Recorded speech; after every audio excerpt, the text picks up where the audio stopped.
Русалин естествено не е щастлив от тази работа, както се вижда професионалната. Вие сте третия ми выпуск. Аз още като студентка имах такъв случай. По време на педагогическата ми практика, моята доцентка в университета и професора по методика в Софийския университет, аз съм завършила Великотърновския университет, имаха идея определени студенти, пък аз бях отличничка по педагогическа практика, да напишат изследване върху практиката, която са провели в училищата.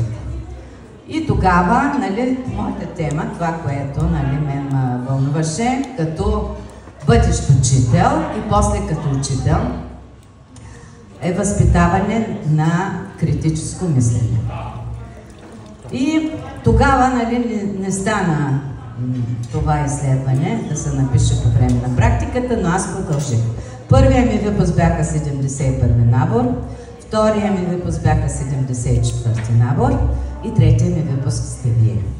И след като аз съм започнала това изследване още като студентка, продължих с 71-и първите ми ученици, с 74-ти вторите ми ученици и при вас беше хард.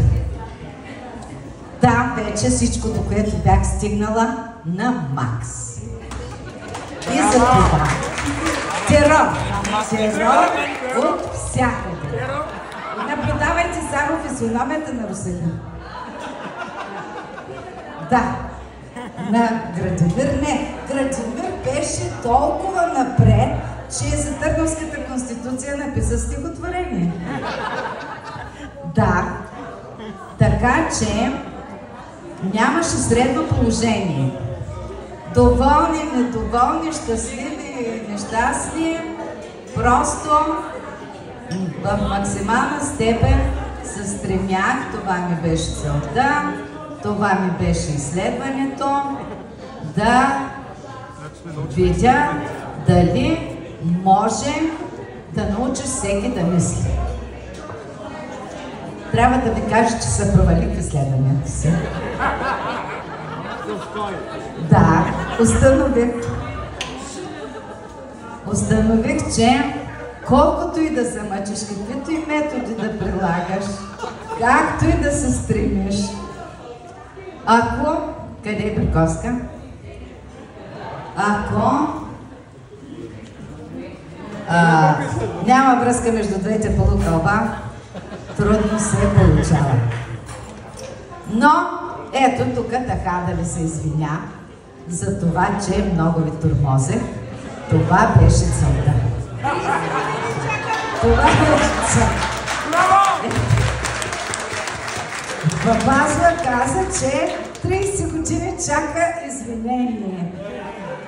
Ето, имате го извинението. Русалине, извинявай. Иван Сачев ги няма вече.